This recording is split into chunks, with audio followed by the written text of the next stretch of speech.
11:11 with Jenna and Gary. 11:11 with Jenna and Gary Lambert. 11:11 with Jenna and Gary Lambert. One more Saturday night.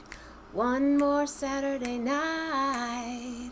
One more Saturday night. One more Saturday night with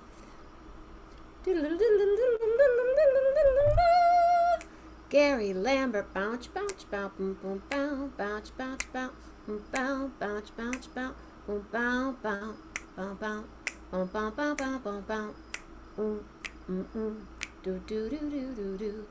Gary, oh Gary, I just realized the light is out. Like, why is it so dark in here? It's totally dark, dude. Are we here? Hello? Did we make it? Did we make it? Are we live? There he is. Hello! I didn't have the lights on. Gary Lambert, Gary Lambert. Gary. Hello. I think Hey, I just unmuted. Hi. I just muted, and I didn't mute or unmute you. Hello. Thank you, Michael. I do kind of like the. I'm going to turn the light out. I like that.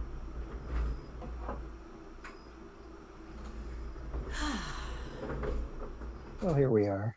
What's going on, Gary? Oh, I have an idea. I'm gonna turn on another light. This sec. Okay. What's happening? Well, I am in my temporary room up here in Connecticut. Your new digs. Your new digs. My digs for now until I Kind of figure out what groovy. Kind of wow. kind of wow, kind of rustic. It's a And farm. it's kind of a little mini farm. Yeah. Mini farm. I think my friends acquired another goat today. Really? Yeah. A baby goat? I'm not sure. I haven't seen it yet. I don't think they brought it back yet. I think they went to buy it. But Do they make anyway, goat products? I don't know. I don't know what their deal with the goats are. I think maybe they milk the goats. I don't know. I see your shirt Oh yeah, representing. representing. Just not deliberately. It was just the shirt I put on today. So, wow, I'm just plugging in things here, and yeah, I need to go public, Patty. Thank you very much. Mm-hmm. My iPad just. I'm having some really weird technical difficulties in things right now. I'll plug it in next time. Super Okay. weird. Like my whole. People know about this. You don't know about it. But my whole desktop disappeared last night. Really? Yeah. Everything I had on my desktop, all my songs for the show and my clap, my audience applause, and Right. everything, and photos of Lillian, gone, girl. Hmm. Why would that Techno- happen? just because technology is not always our friend. I need a 13-year-old. Yes. Are there 13 year. children at your place? No, just many beasts. Well, how many beasts are there? There's three dogs. Uh, four dogs. Um, One is who your are favorite. one is the mellow one, and then on the other end of the spectrum is the psychotic dachshund, and then there's two French bulldogs who are pretty chill. Fun. Yeah. Then there are two bunnies, I think. Oh, Um, I like there bunnies. are I think there are now 12 chickens, Whoa. Can and you hear them? uh, I hear the rooster in the morning, and now apparently a goat added to the existing three. So quite the menagerie. How fun. And how close to the city? It's about an hour and a half. Um, and it's actually the area is not that rustic. It's right off Interstate 84, and I can be up in Danbury in about 12 minutes. Oh, And cool. the town itself has some decent restaurants, and good grocery shopping and all that stuff. So it's not that remote. It's just like sort of tucked into this little I know some people in Danbury. yeah, Denver is a nice town. It's a groovy little town. Hmm. Hello, Michael Keel. I'm trying, you guys, I am so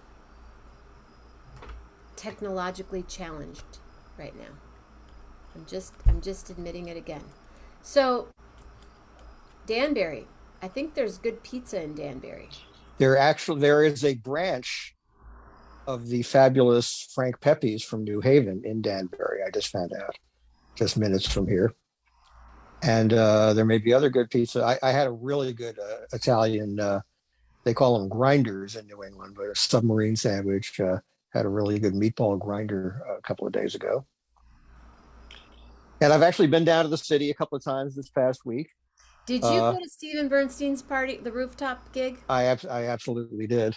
Oh my God, really? Was it as It, incredible looking, as sounding as it looked? it was so incredible, and you had the skyline of Manhattan as the backdrop.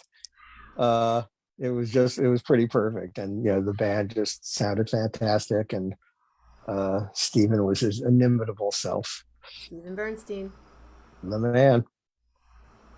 He needs It's to be on the show. Stephen has kind of crossed over into the whole like our world too, because he played with Phil recently at Bethel Woods, the old Woodstock site. Really? There was a Phil show that was Phil and the Midnight Ramble band from Levon's Barn. So Larry and Teresa and Amy Helm and the horns and all of that.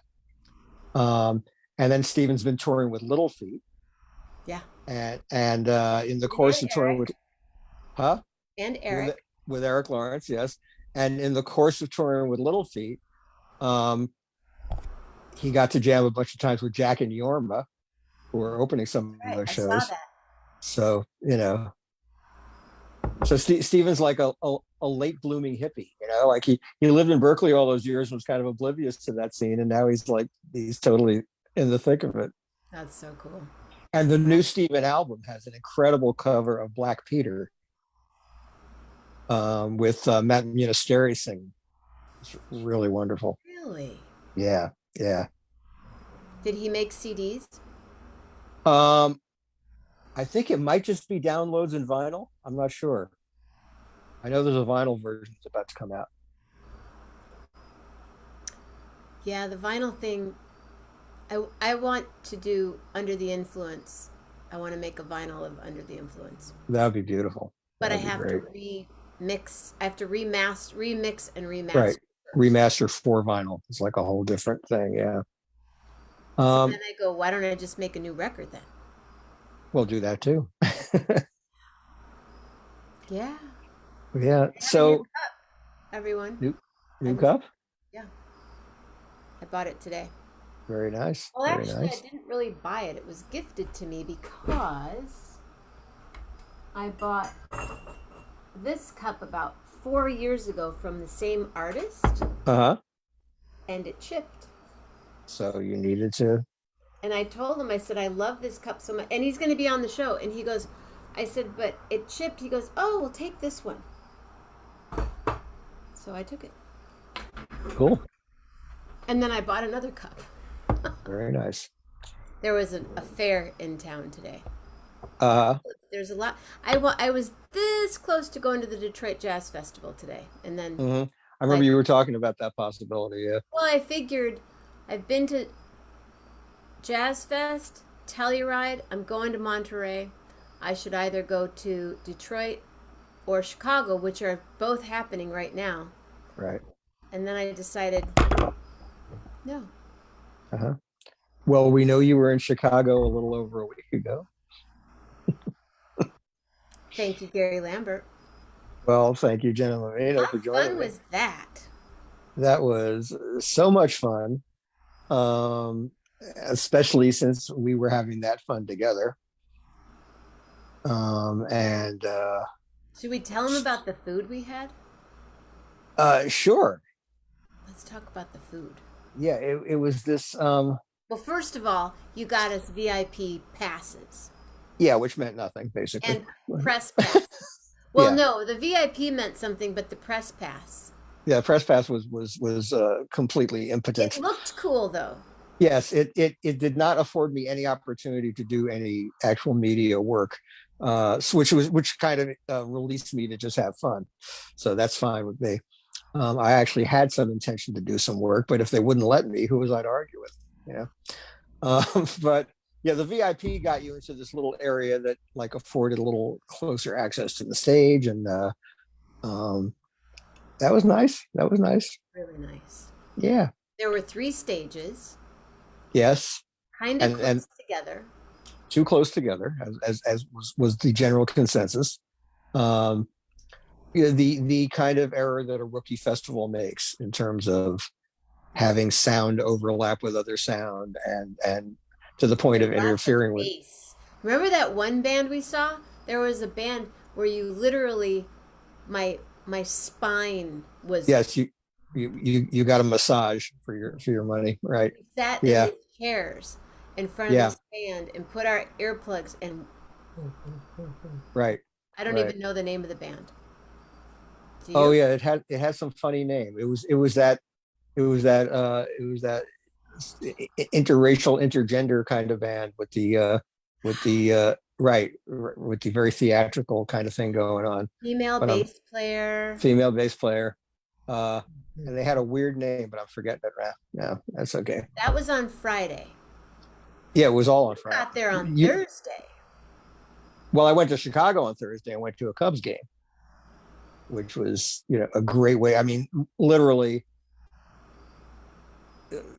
an hour or so after I landed, I checked in the hotel and then got on. I actually took a lift downtown or to Wrigleyville, and I went to the Cubs game. So that was pretty sensational. Oh, and speaking of the hotel room, Yeah, I that's can't give you a standing ovation right now. That was I have to tell you, I slept more there than I've slept anywhere in years. it was a very very comfortable room and just a nicely laid out room. I just went with what I thought. Okay, it's a Sheraton. It's a Dude, suite. It's a suite kind of thing. it was Um, gorge. yeah, it really worked out nicely. I might stay there again in Chicago. Even Patty Loman said, "Nice room, Gary." That was so funny. You and Patty did the following morning's 11:11 And from my room. Gary After said, I was gone, I was already on my way back to New York to get on a plane to get in my car and drive to New Haven to see Wilco again, which "So was which was so indulgent and so necessary. well." See, I okay. So we'll go back to the indulgent part. So our first meal together. You mean that concoction from the food truck? That was crazy, dude. It was kind of a weird hybrid. Um, I don't think I've ever seen. We Well, need maybe yeah. to do some carb loading. It was carb loading. It's kind of like like places offer chili fries, or fries with other things on top of them. This is fries with like full on like barbecue brisket on top. Yeah, Fries with barbecued brisket and cheese sauce right. and some other crazy sauce.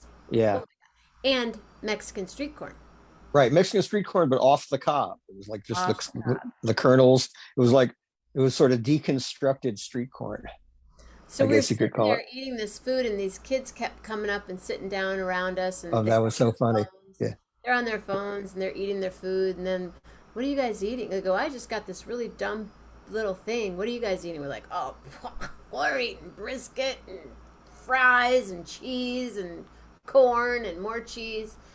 And they left, and then these four other kids come up, Right. and they started chatting with each other, and then one of them goes, well, no, it's 5:30 here, but it's really 6:30. And I go, where are you guys from? And they go, Michigan. Where in Michigan? And I felt like I was asking them too many questions Yeah. because they were like, yeah, old lady, Michigan, eat your fries and be quiet. And and then I said, "Where in Michigan?" St. Joe. Oh, do you know Cam?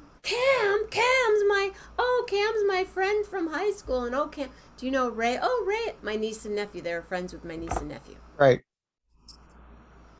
So perfect. So Yeah, funny. I mean, the odds of that. I mean, being in a crowd of, so many thousands, there were a and lot of then people. I mean, that was it was really cool. I went. I did spend some time in the soccer dome. oh yeah, yeah, the disco soccer dome, yeah, I went in there. They were playing Prince for an hour. right. I had my own about 800 square feet around me dancing to Prince. Right, and I had then purple glasses on. they're shining lasers all over the place in there, and then outside the dome, the coloring of the dome through the translucence is really good. That was a cool thing. That was cool, but then it got cooler as the night went on. Yeah, yeah. How cool was that, Gary? How cool That. in all your shows? Mhm. How cool was that? Were those 2 hours? Well, the Phil thing is always, intriguing because Phil decided not to have a band anymore. He has like a core support group of people that he works with a lot, um, including his son Graham, He's uh, and and Graham's young friends. And then Phil will recruit old friends of his, and then he'll recruit people he might be playing with for the first time, you know, and or how he many might. of those were first timers? Um, well, actually, they all had had some degree of contact with Phil, but that lineup had never played together as a lineup. Ever. Yeah. I mean, Phil's been playing a lot with Stu Allen on guitar. Stu's was like kind of the default guitarist at Terrapin Crossroads. He played Um, tonight and Ting and everybody was there. yeah, I mean, Stu is the Jerry. He's the Jerry in that band. He's just like a total student of the Jerry sound and tone and all that. And that's good to have when you're Phil and you're mixing things up, to have someone who is like structurally so uh immersed in that thing. So you can always like lean on that. You always have that, no matter how random everything else gets. Um Phil had done like one or two songs with Jeff Tweedy at some point before, and Nels Klein sat in at a Phil and Friends show in Port Chester some years ago. But and Margot Price, I think, was at something that Phil did, one of Willie Nelson's Oh, tours. Willie Nelson did a tour where Phil opened or was second billed at some shows, uh, and Margot was opening, and Margot sang some, I think, with Phil. So there have been like little bits of contact, and of course then Phil's core people, like Graham, of course, John Molo on drums, and Jeff Cometti hasn't been playing that much for Phil because he's a Dead and Company guy, but he was like the perfect call for this gig so cool. because Okay, so the first set. yeah, yeah, the first set, you didn't know exactly what was going to happen. And Phil loves that. Phil loves not knowing what any given combination of musicians is going to sound like when he plays with them, especially when you don't have a lot of time for sound check or rehearsal, which in the case of this band was zero as a band, because Wilco is on tour. Wilco is doing an extensive tour right now, and they had a gig in New Hampshire on Thursday night. And then Jeff and Nels, I don't know if they flew in late Thursday night or if they flew in first thing Friday, but they probably had some time to run some tunes like in a trailer somewhere in the afternoon on Friday. Um, and So they never they have. They've never rehearsed together. they had never rehearsed together. I think there was discussion of what songs they wanted to cover. Like just asking Jeff, oh, what Grateful Dead songs would you like to sing? Asking Nels, what instrumental stuff you'd like to play, and they kicked it around and they came up with a set list. but they had never played that set list before. So it had this wonderful random, but it was incredibly cohesive given all those variables. That was the amazing thing. From the first notes, it's like, well, Phil's band knows the structures, and one thing that really struck me is Jeff Tweedy is really well suited to sing Garcia Hunter songs. He doesn't sound like Jerry, but there's that certain quality of weathered, vocal fragility, and also, It's you know, pure though. it's a A very very round, pure yeah, sound. yeah. It's not like a virtuosic voice.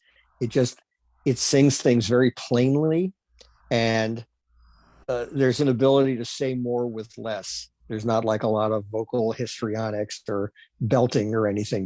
You're telling the story, and Tweedy's a superb storyteller as a singer. So when he sang a Garcia Hunter song, it really worked. Dire Wolf, um, Franklin's Tower, Ripple. Oh, that's right. Yeah, and then there was, because the band was more dead centric, they didn't try a lot of Wilco stuff. They did one of the Wilco songs that was a collaboration with Billy Bragg, set to Woody Guthrie lyrics. If you haven't heard that, it's a fantastic project. It was a 3-album project called Mermaid Avenue, and Wilco got together with Billy Bragg, and the Guthrie family had found this like huge trove of lyrics that Woody wrote that he never set melodies to or recorded. And apparently Nora Guthrie was a big fan of Wilco and a big fan of Billy Really? Bragg. Yeah, and so she said, why don't you guys put some tunes to this? And these are, I absolutely urge you to check out these albums. They're really wonderful. They are so true to the spirit of Woody, but they're also modern because they're made by these younger musicians with a different perspective, and they're great. So they did one of those songs, Airline to Heaven, and then they did a great Wilco song, especially appropriate for the venue because it was Via Chicago. Oh yeah, that was Yeah, cool. which is one of my favorite Wilco songs, and it's a very subtle song, but then it's got like these little like sort of electronic meltdown moments in it that Nels kind of led them through, and it was just so great. And you could tell that Graham and Elliot Peck, the singer, were the ones like sort of, I think they were the biggest Wilco heads in the band because they were just like so into doing the Wilco stuff. And I was so Elliot's a wonderful singer and a wonderful person, and she sang lead on Mr. Charlie, which I thought was really cool because that's such a male song, such a badass That was cool. Pigpen song. It was And super she sang the hell out of that. And there was a sweet little moment where Jeff Tweedy gave her a little round of applause that she got to see, and she was just out of body with happiness. Yeah. So yeah, it just worked so well, and everybody had such a great time. The band. I've said this about Phil before. Some of my favorite Phil Lesh moments over all the years from the very beginning is if you see Phil on stage react to something by laughing out loud with delight, and you'll see that happen. That happened a lot that night, and a lot of it was in response to what Nels Cline was doing, because Nels plays in a way that really speaks to Phil. So that was just a beautiful thing to see. wow. It was such an honor to be there with you, and Oh there was all this really interesting stuff happening around us, yeah, and yeah, and then just this great music on stage, and that was the first set. And then yeah. all of a sudden, this other band started playing, and they knew, they're like, we're not going to compete with this. Right, So right. they So they took took a little off, time. Yeah, and they came they back. yeah. And then they finished it. When by the time they finished, they had no competition for one of the other stages. Oh. So that was really nice. And I ran into these wonderful people who I was standing near, who knew me through my Oh, radio. the people that offered you the water when we came back? Yeah, Yeah. and who I knew me through my radio and live streaming notoriety. And they were also, they were Deadheads and also huge Wilco fans because they were all from Chicago. Of course, Wilco is a Chicago band. There's a lot of local pride in Wilco, so they were completely thrilled, and they loved everything about the show. So it just couldn't have been a better situation. It was so deeply satisfying.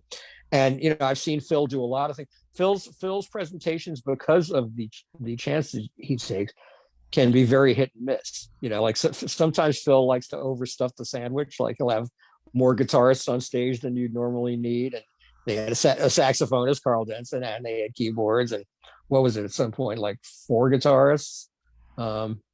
Yeah. So so it was pretty sonically dense, but everyone was sensitive enough to like not get in anyone else's way, and there was good listening going on. It And that was was the other thing. There was no real sound check. right. Well, I'm sure Phil's sound guy knows Okay. exactly what to do with Phil's players.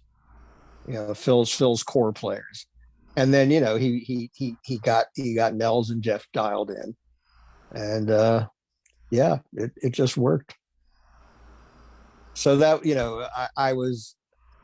Did we leave after that? Yeah, that was the end of the show, That was really. the end of the show. Okay. Yeah, so we got Then we back to the did this hotel. like this crazy drive back. Yeah, That was a crazy drive. it's because there is no real direct highway from this place is Bridgeview, Illinois. It's about 20 minutes south of downtown Chicago, and they take you on this route that like kind of circumvents all like the freeway or anything like that. So and it's a neighborhood I wouldn't know in broad daylight. Oh my god. So making all in 300 feet, make a hard left and then a right, and then and you don't know the We names were of these driving streets. to someone's house to go to this big concert. Yeah, yeah, and then getting. I was surprised when I said, "Oh, we're right by O'Hare now." Like it just sort of let you out of this maze, and suddenly, oh, here's this We massive literally airport. had to drive into O'Hare to get to the hotel. Yeah, it was. Yeah, kind of. Well, yeah, the O'Hare is interesting in that, like the long-term parking, and the car rental and everything wound up being right across. It's not that close to the terminals. You have to take a shuttle from the terminals to the long-term parking or to the car rental. But it turned out that was right across the street from my hotel, so that wound up being completely ideal for me because I had to return my rental car in the morning, before I went back to fly insanely to New York to drive to New Haven, which I did. And I was like, when Patty showed up in the hotel, we went Uh-huh. downstairs and had breakfast Yeah, in that gorgeous. I mean, this place, you guys. that And we met atrium. a young Yeah, woman who's going to be on the show, who was one yeah, of the people that worked at the hotel. right. Super groovy. But before you left, and you know what? That was the weird thing too. I woke up and I went, I think it's light outside, Right. and it was 9 o'clock. Yeah, but yeah, I remember. I said, "Okay, I'm going to try to get out of here as quietly as possible." You were And so she said, "Oh," quiet. and you I go, said, I'll wake up. I'll wake. I'll definitely wake up." And you were completely oblivious, and I was so happy about that I didn't wake you because I had to leave the hotel at about 6 a.m. I had an 8:30 flight. I You know, was. It was the yeah, best sleep I had had in years. that's I wanted. wonderful. I want to go live in that hotel for a month and just sleep. Yeah, it's a very inviting hotel. I chose it fairly randomly, but it was a good price, and it Well, worked out thank you. very nicely. Well, But I thank have you. to thank you for something even cooler, Okay, because I went back to the that's festival. right. You decided to go back for But the before Saturday that, night. I Yeah. have this.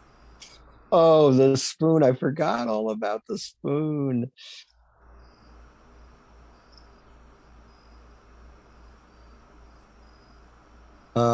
Shall we explain the spoon? Please talk about the spoon. All right. Well, Jenna, um, I can't remember when it came up. Was it on the show?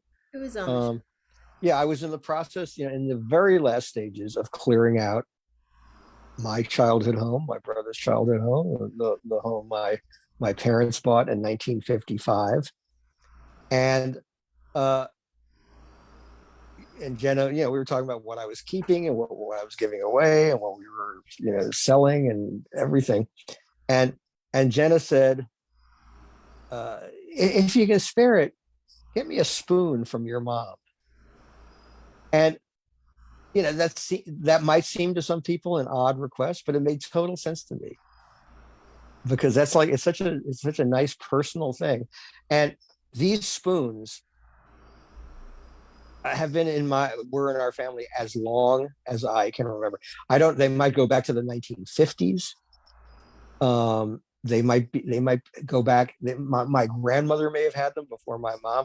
They're these very simple wooden spoons. There's probably like five or six of You them. mean this could be your grandmother's spoon? It could be. I mean, I'm not sure, but I have very deep recollections of that. But much cake batter Much cake. stirred with Much that cake batter spoon. has been licked off of this spoon.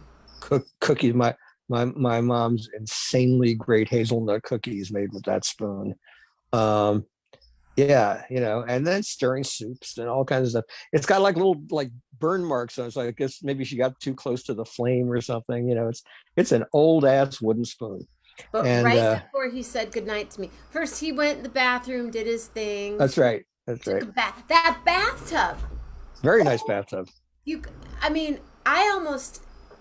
I won't say I like didn't fall asleep in it, but Yeah, it, it was was a deep very and all very. It was a generous bathtub. And then yes, I went yes, in and did my bath stuff, and then you said one more thing, and I go, what? What? the spoon. The spoon. Yeah. If I may interrupt for just a moment, on the TV here in the room is one of the greatest movies ever made, The Maltese Falcon. Look at your Um, room. That's groovy, dude. yeah, and look, That looks like a suite. it's the climax of The Maltese Falcon where they find out that the bird is a fake. Here, Sydney Greenstreet freaking out. Now tell us Go for it. about it.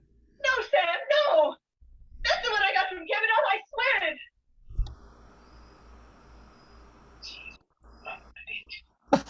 You and your stupid attempt to buy it. Timmy found out how valuable it was. No wonder we had such an easy time stealing it. You imbecile, you bloated idiot. That's all I had to hear. Peter Lorre saying, "You imbecile, you bloated idiot." Perfect timing. Anyway, And it went to the words. The words were there too. That was oh, fun. good. Oh, subtitles, good. Subtitles. Yeah, Yeah, to have them in yeah, subtitle. yeah. What dreams are? Hi, Patty Houseman. Tie dye Patty's here. Hi, Patty. So thank you. Oh, my pleasure. I mean, it's. I I've know it used will. it a couple times, and I can Oh, feel it. yeah, yeah. Things taste better, don't they? Yeah, yeah. Yeah, Thank you. sure. So then I went. So then Patty came over, Right. and I kept saying to her, Patty, I just don't know what I want to do.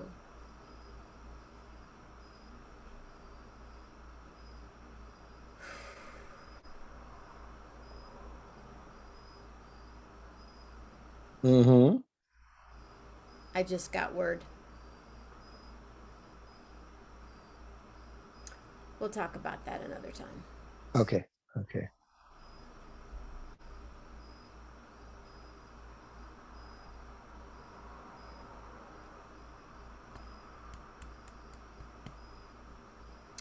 My dear, dear friend just left the planet, I'm so sorry, my dear.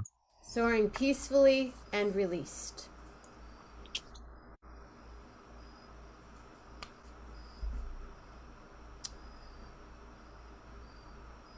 And then I Well, went back to the show. I that's went right. back You to the you concert. you went back the next night while I was seeing Wilco in New Haven. You were seeing Goose and other bands at the I love festival. Goose. I want to sing with Goose. I texted you during the show. I That's said, right. Gary, That's do you know anybody that works with Goose? I ended up meeting a guy that's friend is um, kind of their helping them make it happen. well, well, they're doing great. They are really. on the rise. I'll have to check them out more closely. I've just heard little bits of them.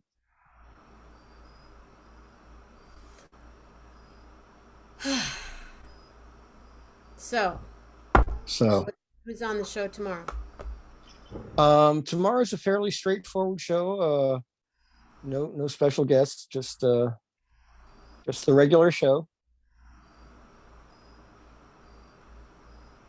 I mean, I had to rein myself in from raving too much about the Phil thing, because it was like, I didn't want to make myself too obnoxious, but I You gave a, you didn't want people to be so jealous yeah, that there's that, there's you that, feel and I gave better my, than this. Wait a minute.